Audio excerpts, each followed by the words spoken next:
what is going on? Welcome to Reds Reloaded, your podcast for everything Cincinnati Reds. I am your host, Kyle Luther, a lifelong Cincinnati Reds fan. This is Chandler Patrick. He is also a lifelong Cincinnati Reds fan.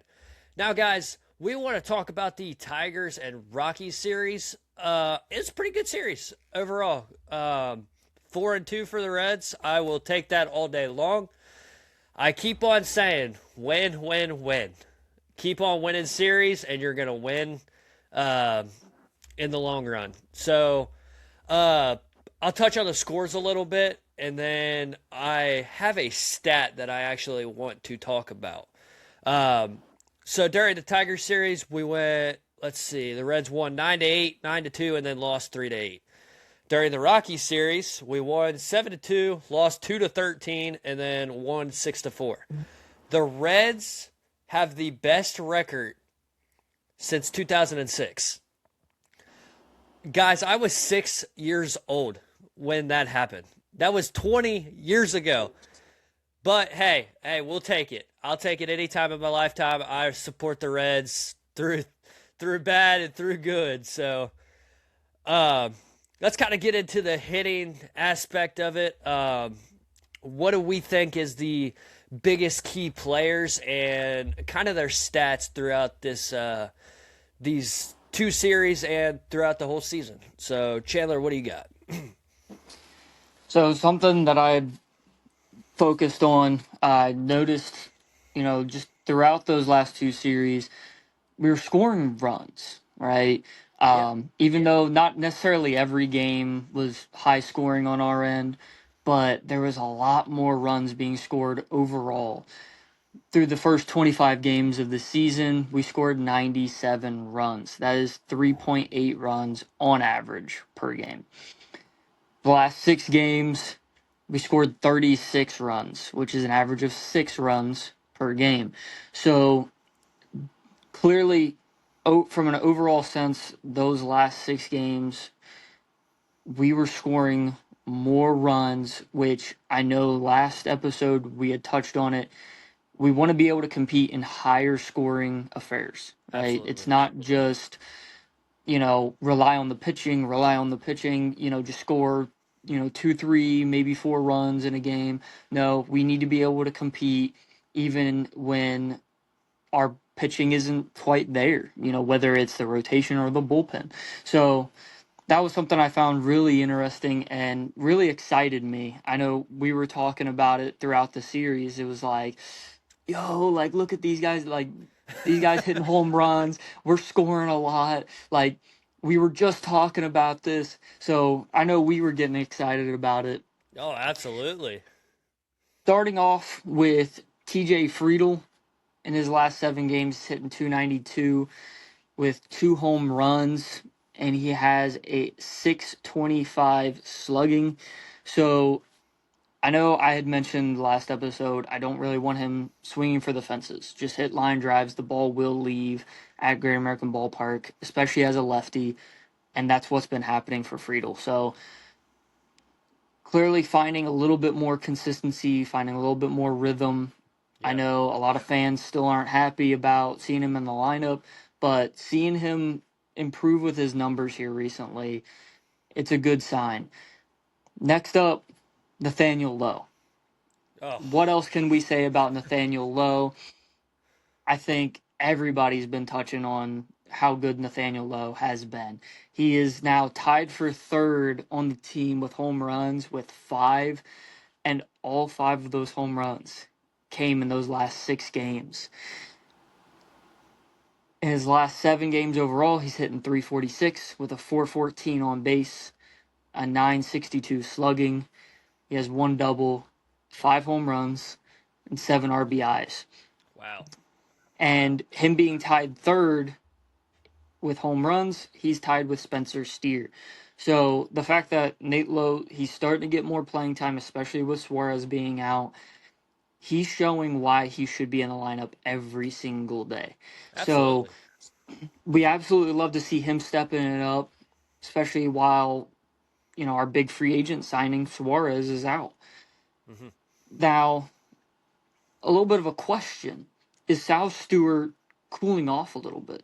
His last 7 games, sitting 222 with a 300 on base, 370 slugging, and he has 1 home run. He is second on the team with home runs, 9 total. He's one behind Ellie.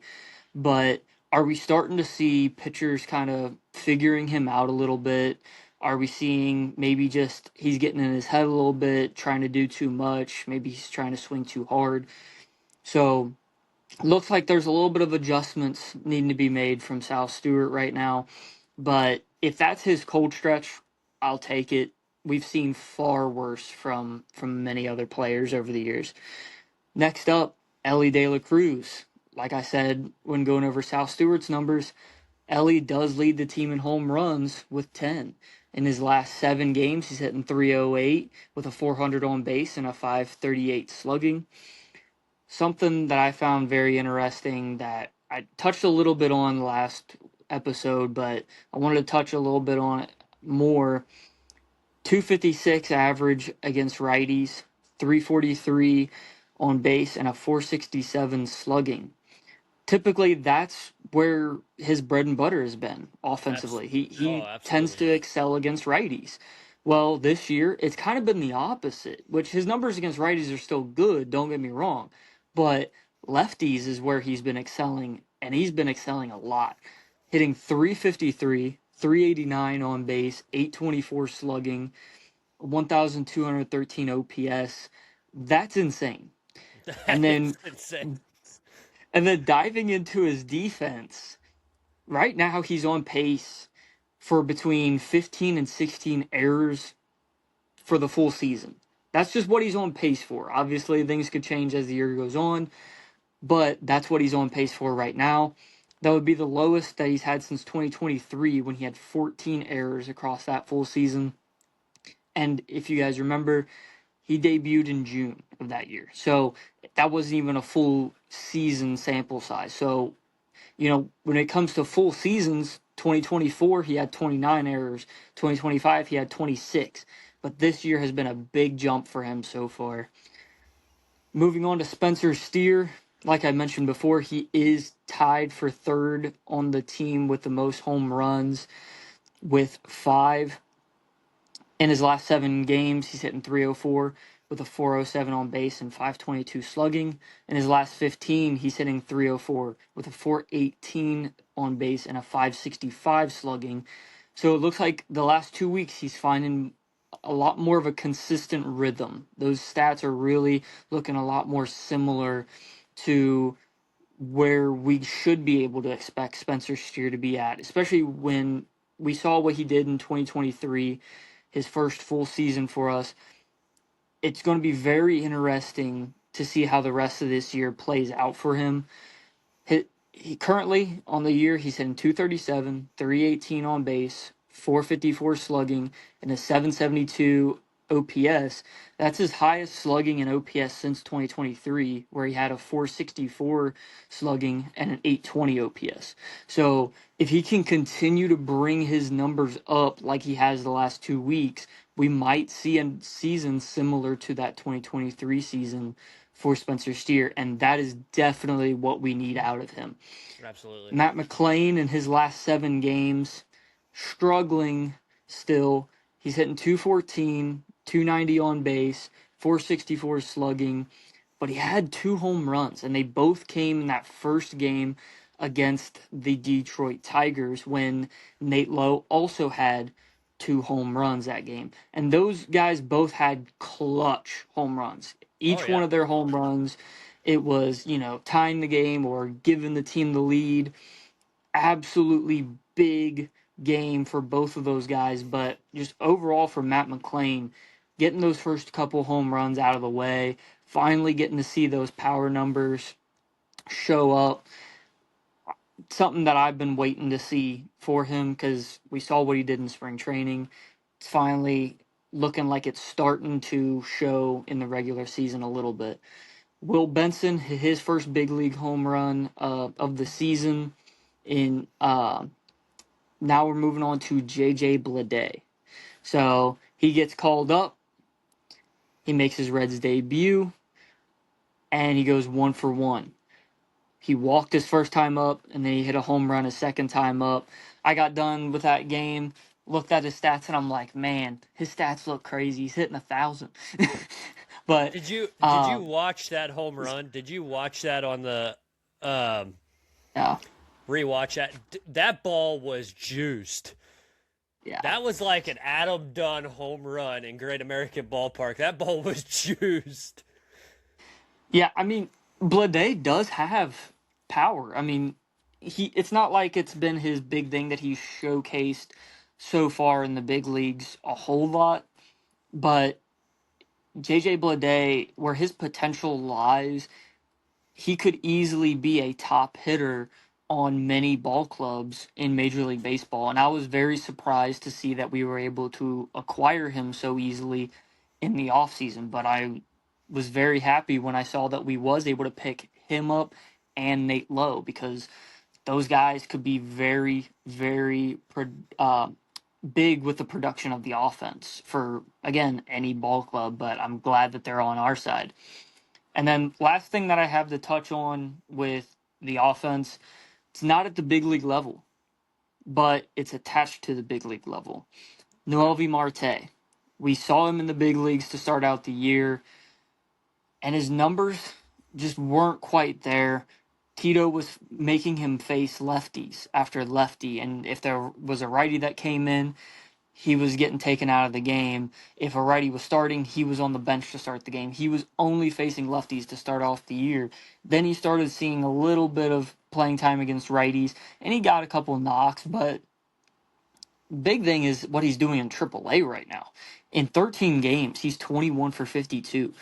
He's hitting 404, 466 on base, a 615 slugging, 1,081 OPS so far. Three doubles, one triple, two homers, six RBIs. He has 6 walks and 10 strikeouts, which, again, the strikeouts is still an issue, but 6 walks is big for him because he is not a player that typically would walk a lot. He typically is just going up there, kind of like a Javier Baez, where he's just swinging at just about Right. anything.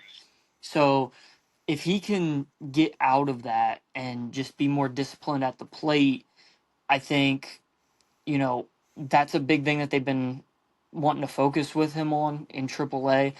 That's going to be a big key thing to seeing him get back into the big leagues, is just getting his chase rate down, bringing up the walks. Because last year he had a great year with his batting average was solid and his slugging was solid, but his on base just wasn't quite there because he wasn't drawing enough walks. There wasn't enough of a difference between his batting averages and on base. You could kind of tell there's something missing, and you look at his walks, and that's what it was. He's also 7 for 7 with steal attempts so Wow. far in AAA. And then another thing I found interesting, I was looking at where he's been playing. He's had 2 games at DH, 7 games in right, 4 games in center. Could that be just them trying to focus on his range and his reaction? Is that maybe they're looking at him playing center field a little bit more in the long run? I don't know. Maybe they're trying to bring up his value for other teams, but I was pretty sure in the offseason I did see where Noelvi Marte was labeled as one of the Reds' untouchable players. They didn't really want to get rid of him. So I think they might be just trying to expand his versatility overall within the organization. And then the last thing was the week prior, he was named International Player of the Week. So Awesome. he's performing well in AAA. He's showing, trying to be undeniable, right? Trying to show I belong in the big leagues. I am too good for AAA. You guys need me on the big league team. And he's applying that pressure to guys like Reese Hines, who they're struggling, but it's either going to be that sink or swim. So either it's going to be Reese Hines or it's going to be Noelvi Marte. And unless there's injuries, it's more or less going to be a take your pick between those two guys on who's going to be on the big league club right now and who's going to have that roster spot and get that playing time. Right. So I have a stat. So Ellie and Sal, in the month of April, under the age of 25, they have the most combined RBIs through the month of April with 53 total RBIs. They're seeing the ball well. But I kind of wanted to go in what you touched on. But I kind of want to go into the inconsistencies. What do we think the inconsistencies of that lineup really are? And me and my dad were actually talking about this. It's funny that we talk about this because me and my dad were talking about this, and I think the inconsistencies are we don't have a hitter in the bottom of that lineup. Is it the question of do we move one of our hitters, like say Matt McClain or Spencer Steer? Do we move them down to the bottom of the lineup so we're performing all around, or do we leave it how it is? I don't really like the bottom of that lineup right now. Yeah, the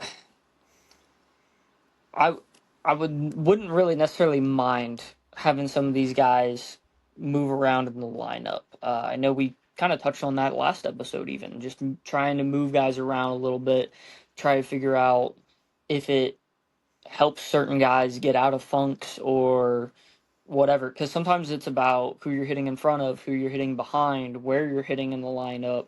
Some guys maybe they like hitting lead off in the inning, and you might just want to put them in a spot where they're more likely to do that. But at the same time, you don't want to take those guys at the bottom of the lineup and move them up in the lineup necessarily, because the bottom of the lineup is typically going to see the least amount of at bats in a Right. game, at least theoretically. Some games it might be even balanced across the board, but typically they're going to see the least amount of at bats. So I don't really want to put them at the top of the lineup, but I think a lot of these guys, just overall from the lineup, top to bottom, a lot of these guys are just getting in their head too much.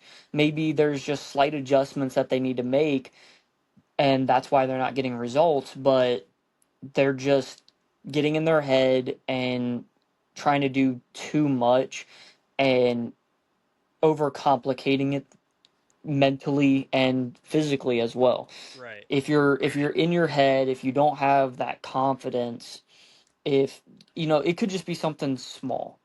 Matt McClain going into the offseason, he made very small adjustments, but then he had a great spring training. He didn't make anything huge adjustment wise, but it was just small tweaks. And he even mentioned last year a big thing for him.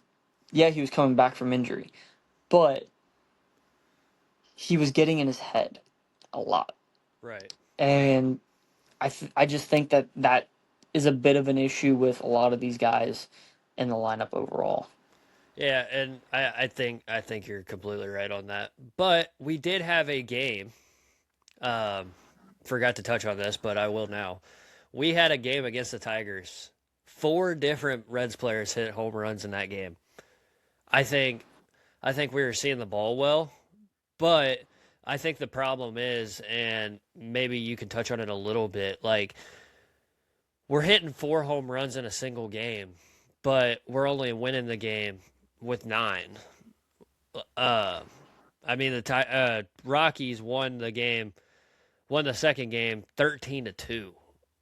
Um, I know we had some inconsistencies that game for sure. I mean, you don't have inconsistencies and uh, win a ball game, so but you can sometimes, absolutely. But four different Reds players hit home runs in that game, and I want to kind of move into the pitching side of things. Brandon Williamson in that game against the Rockies. I, I I don't know if it was so much he was injured. I just don't think he was seeing that zone really well at all, down to the hitters and stuff like that. But what do you think was the problem with him? So I had a quite busy day that day, but I was listening to the game on the radio a lot that night, and something that was mentioned by the Cowboy Jeff Brantley. Shout out to the Cowboy. Um, Would love to have him on the pod. So, Absolutely. Absolutely. so something he had mentioned was it looked like he was shaking his arm a bit, like he was dealing with some issues with his arm, and he'd also mentioned that he just didn't look comfortable out there. And I think, as simple as that sounds, it really kind of does cover a lot of the struggles in that game for him. I mean, whether the uncomfortableness was with his shoulder or just not finding that confidence, or overall just for whatever reasons not feeling comfortable out there. And that will easily affect anybody's start. I mean, it'll happen to anybody though. There was games that I went to where Luis Castillo was pitching, and I would just kind of see his body language before the game and be like, I don't know if today's going to be the best game from him. And then it would end up being one of the more rough starts that he would have throughout the year. So sometimes there's days you go out there as a pitcher and you have it. There's some days you don't. I think that game, it was one of those games where he just didn't have it. And on top of that, he might have been getting his head too much. His shoulder was bothering him. There was just too many things that were stacking on top of each other. Ball might not have been coming out of his hand just right. And that's another issue that a lot of pitchers will tell you. Someday your slider might be working or your curveball might be working. Nothing else is working. Right. You know, whether that's location or the ball's just not spinning right, you can't locate, it's just not getting results that you're looking for, whatever the case may be. I think it was just a combination of just about everything that could have been going wrong with him that day was going wrong. I would like to think that it's not just, oh, Brandon Williamson doesn't belong in the big leagues, because I've seen him have starts where he showed that he can compete in the big leagues. I know we mentioned it last episode. He is coming back from injury. This is, Right. his first starts that he's had in over a year. He's going to have some rough stretches, but again, I think it was about everything that could have been going wrong was going wrong for him that game. And honestly, maybe that shoulder injury and him going on the IL, maybe that's a little bit of a blessing for him. It could give him a chance to clear his head. Hopefully he doesn't take it too poorly, because Lodolo's looking at coming back. Hunter Green will be coming back soon.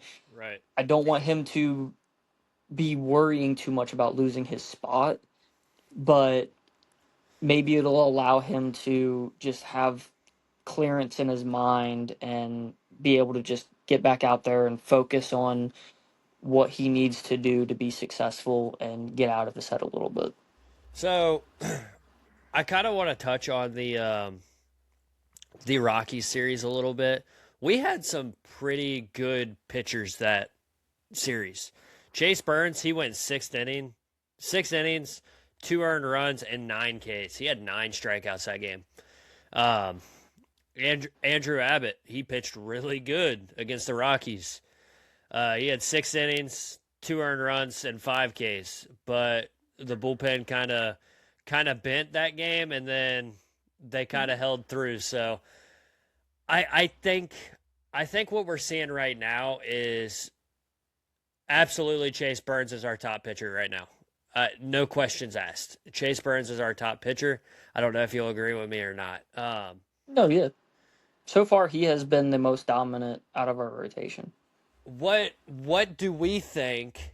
How can Andrew Abbott get back to that role? Because we saw him against the Rockies. He had a great series, or he had a great game against the Rockies. He went 6 innings. That's probably the most innings he's went all season. So, what what do you think we saw in this game that we haven't all season long for Andrew Abbott? Yeah, I mean, he had a solid start on opening day, but he was giving up a good amount of hits. I want to say he went 6 innings that game too, but to only have that twice so far this year, it's completely different from how he was performing last year. Last year, we was seeing him go 6, 7, maybe even into the eighth inning in a lot of his starts. So something that I had seen on X I believe it was yesterday. It's very, very small. It's hard to notice unless you're kind of knowing what to look for. But I follow so many accounts on there that break things down and are a lot like me, nerds when it comes to like pitching and stuff. And it looks like there's just something slightly different with Andrew Abbott. I believe they said that it looked like he was using a little bit more of his upper body last year, and now this year he's moving using a little bit more of his lower body. And just overall, there's just some very small mechanical differences between last year and this season. And I think if he can just kind of find what those small little tweaks are and find that spot, I think he'll be back to finding that consistency. Again, I don't think that he's necessarily pitching completely terrible. He's not getting the results that he wants because he's missing his spot just a little bit. But I mean, that little bit could be the difference between the ball being on the corner and being out over the plate or being off the plate. I think if he can find those little adjustments and get back to where he was last year, he might find that consistency of hitting the corners and Right. preventing all those hits. Yeah. So I think that's a lot of what it just kind of comes down to. I don't think it's really a mental thing. He always seems like he has a good head on his shoulders and doesn't overthink things too much.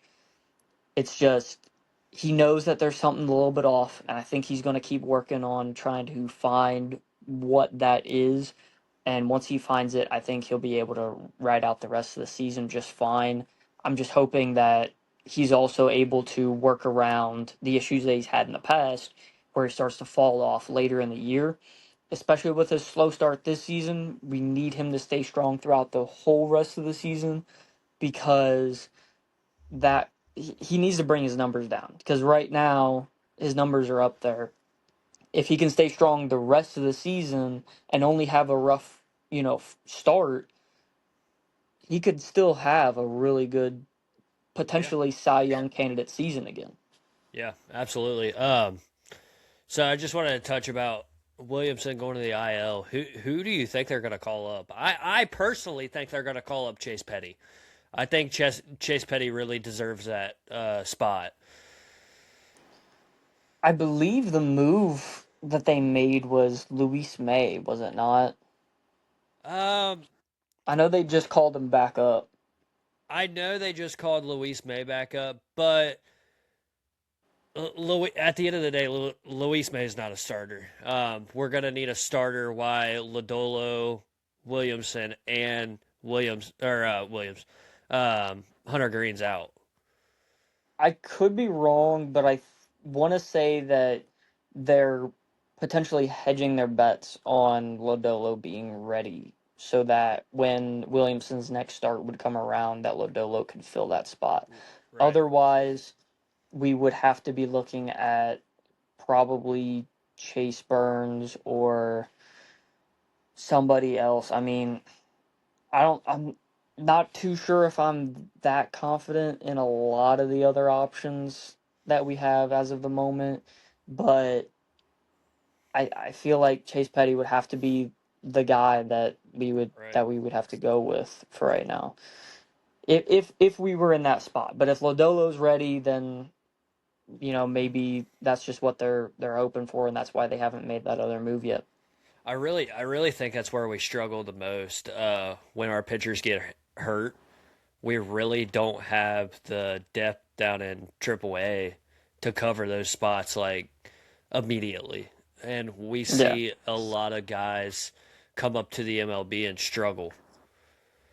And I don't know, is that a move we make in the trade deadline, getting more pitchers, or um, I don't know. I just don't want to see the Reds struggle in this standpoint of having pitchers get hurt, and then we see runs go up on the other teams, and then we see our numbers tank because we're just losing games, and I don't want to see that with the Reds pitching at all. I could see us. I mean, obviously things could change. There's a lot of time between now and the trade deadline. I could see us going for another guy for the rotation that not necessarily is going to be super fantastic out there, like overall, but somebody that is a quality starter who will go 6 or 7, maybe 8 innings, potentially Right. even pitch into the ninth inning. Just somebody that is effective and can work deep into the game. Because something we've been seeing here recently is our bullpen starting to give up more runs now. So I don't want us to be in that spot where we're wearing our bullpen out. And I think they're going to be seeing that and keeping tabs on that, how much our rotation is going, like how deep into games they're going and how much the bullpen is working. Because it's looking like they're working a lot like they were last year to start out the year. And it's a little bit too early to be wearing them out too much. So whether that's rotating guys out from AAA and sending guys down just to give their arms a little bit of a rest in the bullpen or whatever it may be. But I think you are onto something. We might see a trade, at least one, um, around the deadline to get another pitcher that could give us some quality starts and get deeper into ball games just to help the bullpen even. Because at the end of the day, I really think when our bullpen's rested, they're an elite bullpen. Yeah. And when they're pitching every day, they're inconsistent. I mean, it's it's just a fact of the matter. Like we saw Emilio Pagan come in. He lets 2 or 3 runners get on base, and he's struggling to get out of the ninth inning. He's still having inconsistencies too, and I said this from the beginning. Connor Phillips should be our closer, hands down. That he came in, he pitched. I believe it was against the Rockies. It might have been that last game. He came in the seventh, eighth inning, and he just locked down. He was focused. He was locked in, and when he let runners on base, he wasn't struggling at all. He was focused. He was ready to go, and I think Mhm. that's what we need to do. I think we need to move him to a closer position. I could definitely see that being the future for him. And I mean, you could even look at Graham Ashcraft in a position like that too. If we needed to, we could easily rotate 3 different guys in that closer role. We have Graham Ashcraft, we have Tony Santillan, and we have Connor Phillips. Yeah. And obviously, a lot of fans that love looking at savant pages and look at spin rate and what a pitcher's stuff is, they've always, since he was in the minor leagues, they have loved Connor Phillips because he has the stuff. He has the movement, he has the velocity on his pitches. His big issue has been his command. If he can find that consistency with that command, he could be a top closer, not just reliever, but a top closer in baseball. Oh, But absolutely. that's going to be a big key thing for him is finding the zone more consistently. He needs to be able to limit walks because hits are inevitable. I mean, you're not going to go the whole season without giving up a hit. And if you're constantly walking guys or, letting guys on base, when those home runs end up happening or those doubles, I mean, your ERA is going to shoot up. You're going to blow saves. I would like to see a bit more of a sample size of his consistency in the zone, get him some more reps to close out games, and keep putting him in high leverage positions. If he keeps excelling, we can put him in that spot. And I wouldn't even be that surprised if we end up seeing Pagan getting traded at the deadline. I, Maybe him and Pierce Johnson. I'd be completely fine with that, to be honest. I think Pagan he's just like Andrew Abbott. He has completely tanked from last season to this season, and I really think we're seeing that with how Pagan's control and velocity is throughout this first month of the season, or this first 2 months of the season. I think we're really seeing some inconsistencies Hmm. that are not going to be okay going into maybe playoff baseball and stuff like that. Like, we need somebody that'll lock in, come into the ninth, get 3 outs, and close out the game. We don't want somebody that'll let runners on base and then we're like, oh man, we're struggling to get those runners off base. But what I want to talk about is the bullpen. You said they're kind of struggling lately. Um, we actually have a let's see, 2.5 ERA, and that's one of the best in the league. Um, do I think there's inconsistencies throughout these Tigers and Rockies series? Yeah, because the Reds. That's the thing. Our starters aren't going as long. We're going 3 to 4 innings, and then we're getting into that bullpen. And that's where we're going to hurt our bullpen. And I think that's why we're seeing Hmm. inconsistencies. They're pitching way too Right. much. Um, what do you think do you think there's something else wrong with the inconsistencies in the bullpen? Um, I don't know if this is really an issue because it kind of seems like you could throw a lot of those guys into any leverage situation at any part of the game and they'll be able to perform well. Obviously, like we've both mentioned, they have been getting taxed a lot so far this year, just with Yeah. our starters not being able to go deep enough into games. So they are going to find some struggles, which they've had a little bit here recently. Again, I'm in no way am I saying that they've been bad or whatever. They've still been great, right? Absolutely. But we're starting to see a little bit more of what we can expect. We can't expect the bullpen to have an ERA of 1.5 or 2, right? It's going to go up a little bit, right? Even if we have the best bullpen in baseball, it's not like our ERA is going to be below a 2.5. That's going to be extremely hard to have a whole bullpen be that good. But I think if there was something, it could be people not necessarily having set roles on where they're coming into the ball game. But again, these guys have been able to excel no matter where they've been put in, whether it's high leverage, low leverage, early in the game, late in the game. If we have the lead, if it's tied, if we're down, they're able to perform. Um, I just think a lot of it really comes down to how much they're being used because they have been used quite a lot. And we're seeing guys like Luis May getting called up. Franco was called up a while back. Um, I believe Zach Maxwell just got called up. Yeah, So, he did.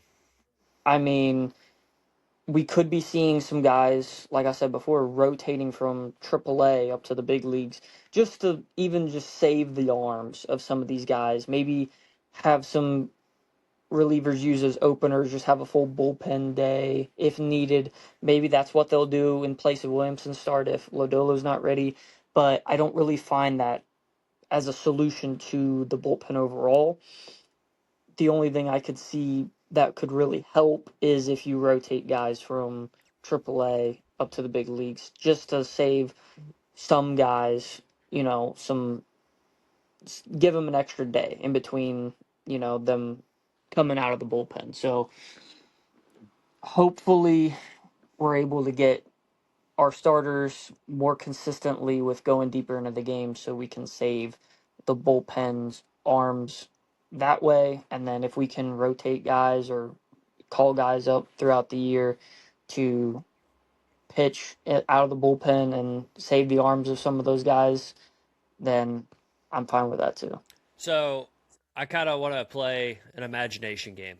Say you're Terry Francona, right? Who are you bringing out of the bullpen? What's the order of your bullpen gonna look like?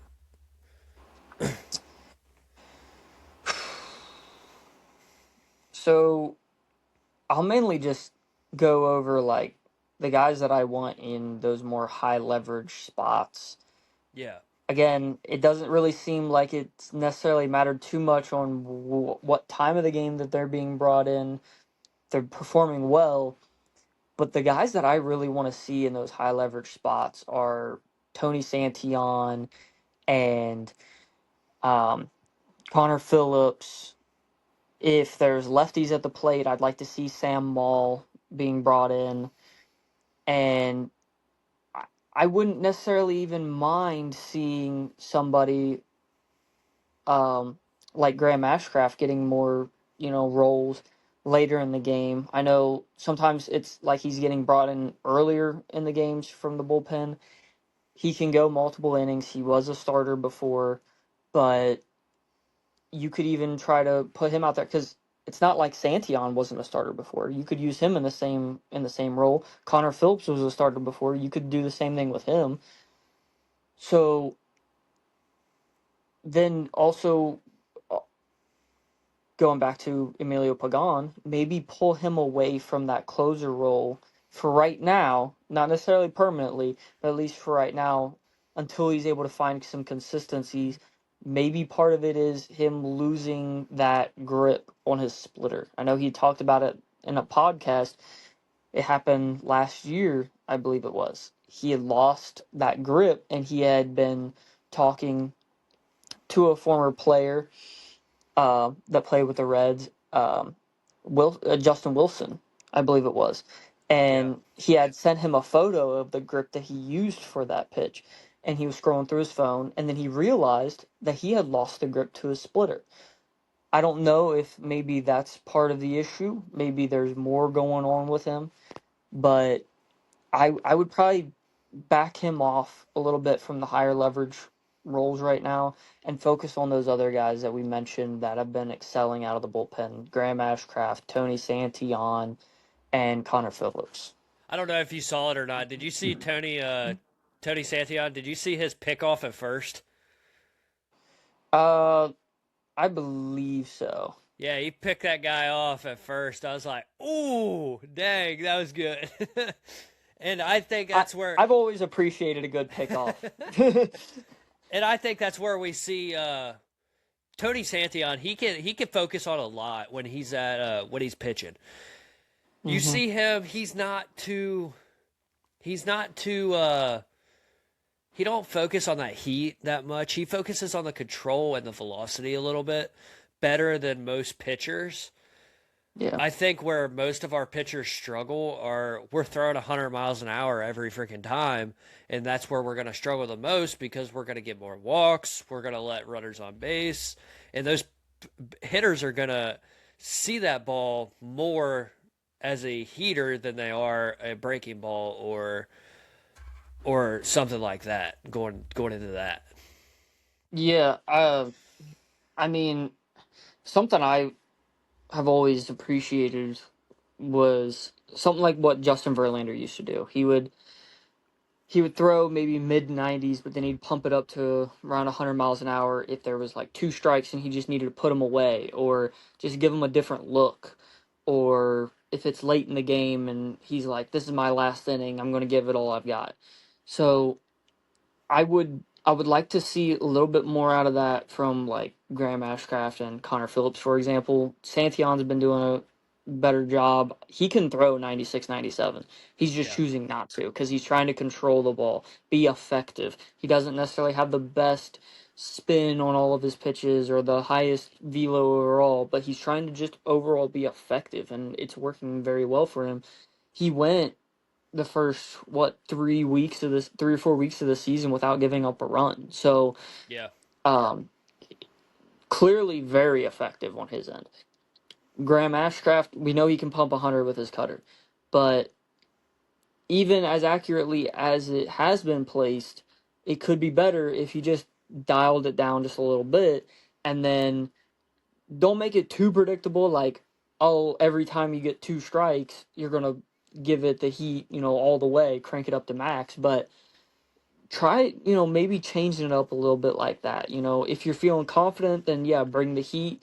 If you need to, dial it back. I don't think that, you know, if you're watching a guy out there on the mound and they're having issues finding the zone and they just keep trying to throw max velocity with their heater over and over and over again, it's not really working.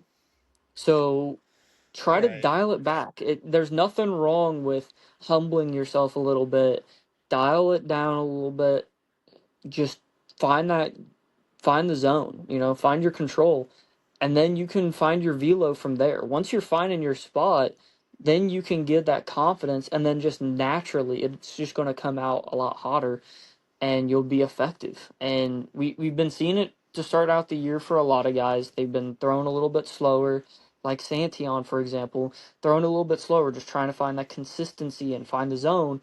And then as the year goes on, as it warms up, your arm's going to come alive more, and you're just going to find that velo naturally. And I think that if anything, maybe that's what we need to focus on more, is just let it come natural. Don't try to force the velocity. Try to control the zones and control the at bats, and then just let the velocity take over naturally. And I think the problem too is you see our pitchers with 2 strikes, we're throwing balls in the zone, and I want to see more of, if it's a right hand batter, tie him up in his hands, completely throw inside on him and see if he chases it. And it's Mm-hmm. the same thing with the left. I saw it with Connor Phillips, and he was doing it, and it was ticking me off. He would throw, there would be 2 strikes, and he's throwing middle of the zone. Like, why are we doing that? Why aren't we throwing up? Why aren't we throwing in the dirt? Why aren't we throwing in the hands? Yeah, it kind of goes back down to a lot of these guys. They just think that their velocity can just get them everywhere, right? And yeah, I mean, there's still not everybody throwing 100 miles an hour, but it's more common than it was when somebody like a Aroldis Chapman got called up and he was the only guy pumping 103 miles an hour every pitch. Right. So I think with Connor Phillips, I love seeing him face righties because you can see him throw like up and in fastballs, and then he'll Yeah. tunnel it with that sweeper, which is absolutely filthy. And he will throw it to try to get chases with that sweeper. With lefties, it's a little bit more difficult because he either needs to find like a splitter that he can throw against lefties to try to get some more swings and misses, or try extra hard to be more effective. Maybe that's why he's really just rearing back, just trying to throw the fastball by them, but that'll only get you so far throughout the season.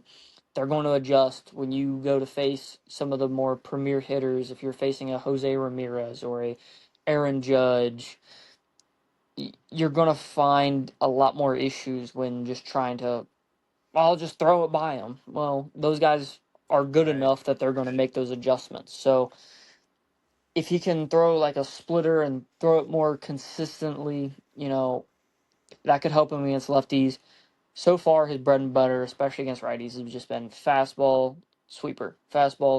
Like, and he's getting chases on it because that sweeper is nasty.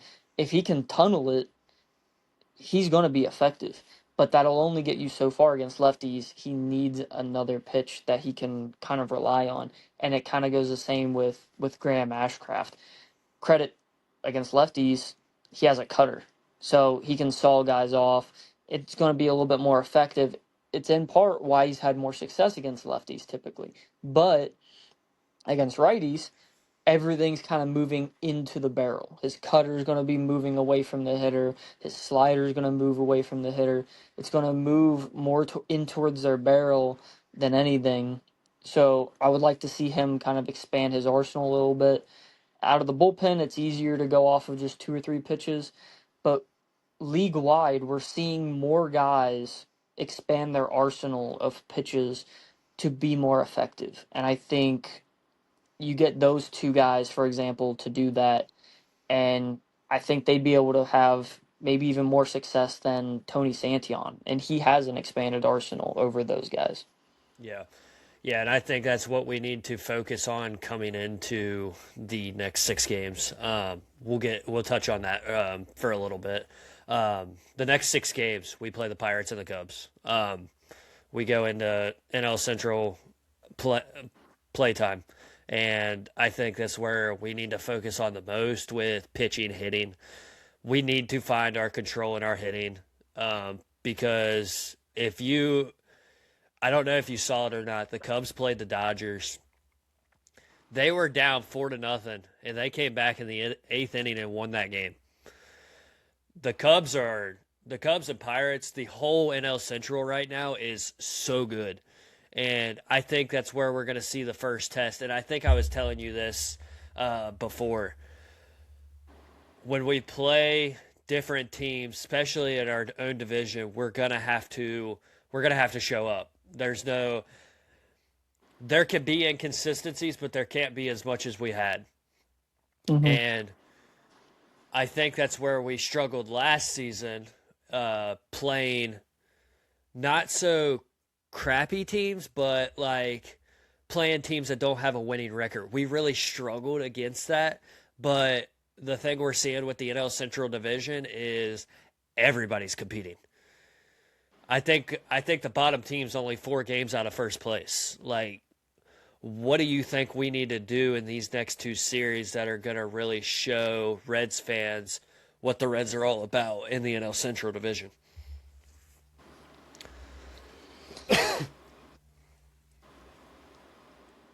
We need to. I think a big thing I'm looking for is fire and passion. I want to see intensity out of these guys, whether it's the rotation, the bullpen, the offense. These are division rivals. Yeah. And the thing about it is, personally, I think that the Reds, the Pirates, and the Cubs could be the 3 teams that are the top 3 teams in the division to finish out the year in the Yeah. standings. So we need to set the tone, and we need to set it early. We've already faced the Pirates so far this year, but we need to come back with a vengeance to, you know, try and go for that sweep. I mean, don't just settle for winning 2 games. We saw that with, numerous series so far this year. We saw it with Tampa Bay. We saw it with Detroit. We saw it with Colorado. We'll take 2 out of 3, but we're not necessarily getting the sweep. So I would like to see us sweep the Pirates. The Cubs is going to be a bit more difficult. That's going to be a 4 game set. We're going to have to win 3 games in that series. And I believe our other 4 game series was just against the Marlins, and we split it 2 games apiece. It's like we've been good at winning 2 games in a series, but not quite getting to that third game.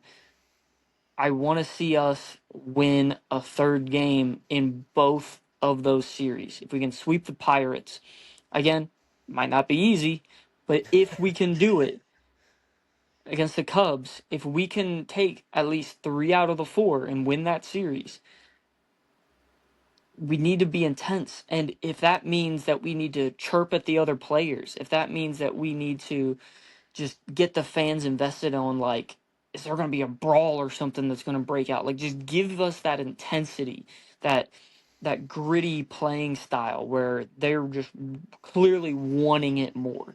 They Absolutely. have to show that they want it more.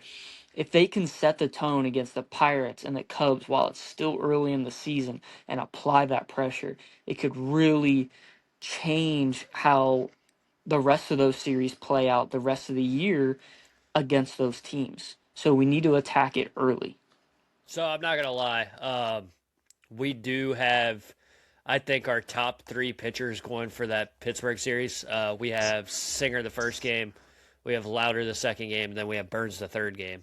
And I think it's going to be just like the Detroit series. I think it's going to be we're relying on that third game and that third pitcher to come through and help the Reds lineup get the Reds victory. And I want to see that.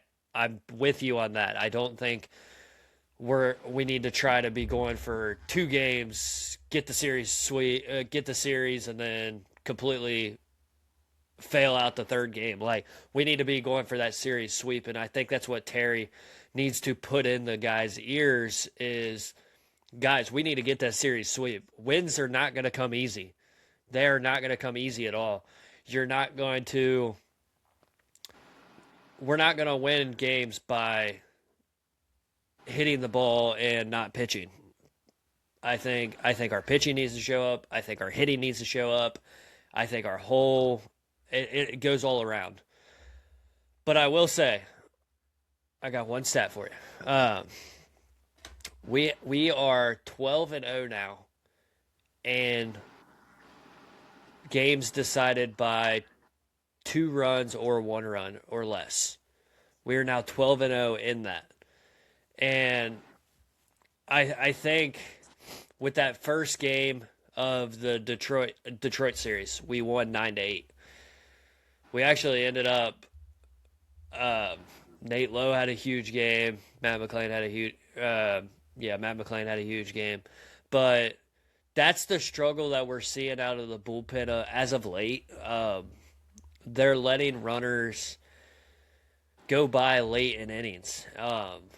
We're getting runs scored in the 8th and the 9th. I mean, I want to see the Reds kind of the back half of the game. Like, I want to see the pitching step up and, like, yeah, we are not allowing any more runs, any more runners. I don't want that.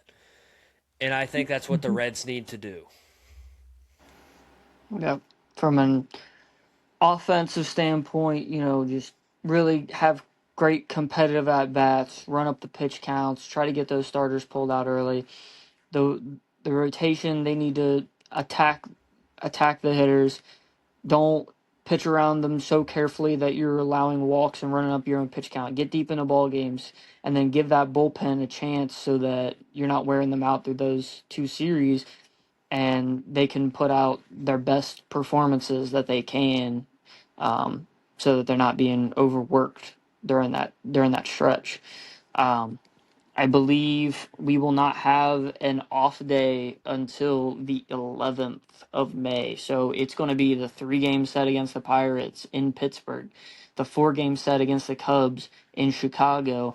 Then we're coming back home and we're facing the Houston Astros for 3 games. Then we have an off day. And then we play the Nationals and then the Guardians, the Phillies. Then we have another off day. So that stretch right there, a little bit more broken up, but we need to try to avoid wearing that bullpen out too much. Because right now we're looking at what, 6, 10, 13 games in a row, I believe, that we're going to be playing. Yeah. Like, they're going to be taxed. So we need to try to mitigate that as much as possible. So we don't have I don't know if you saw it or not, but we don't have a starter name for that first game against the Cubs. And maybe it is Lodolo coming back, but I still see struggles. I saw it with his start in Dayton. I didn't get to see, I don't know. I think he had his rehab start in Louisville. Did you end up watching that at all? I didn't watch it. I think I'd seen some stats on it. Was his stats as good as Dayton's?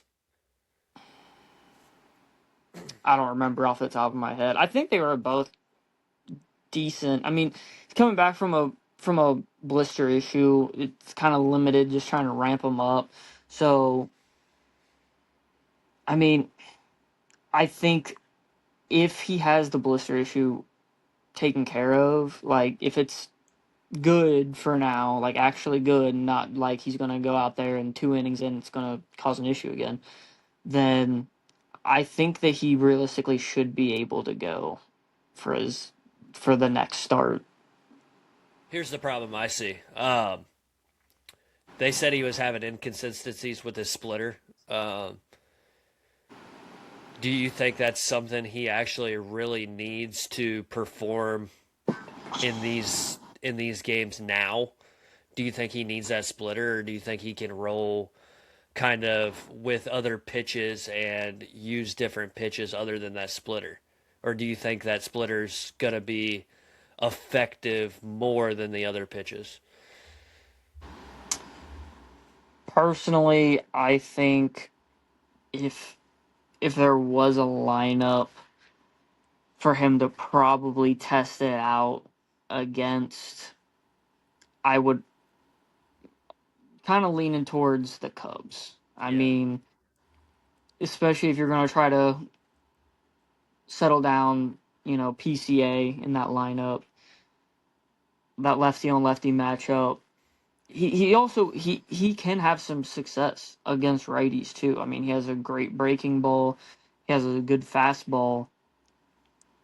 I think the only way that we could really tell how ready he is just to throw him out there against the Cubs. And I yeah, think the Cubs would be the right kind of test for him. I don't think it would be too much, but I don't think by any stretch that it'd be too little where if he had a good start, we'd be like, well, but it was only the Cubs. Like, I think, I think it would be the perfect test for him, to see where he's at. And plus, it'd be good for him to have feedback against big league hitters to see, how off things might be at that time. I mean, right. he's been in the big leagues long enough. He's had injuries and come back so many times before that he kind of knows what he's doing at this point Hmm. and what to look for and how to improve.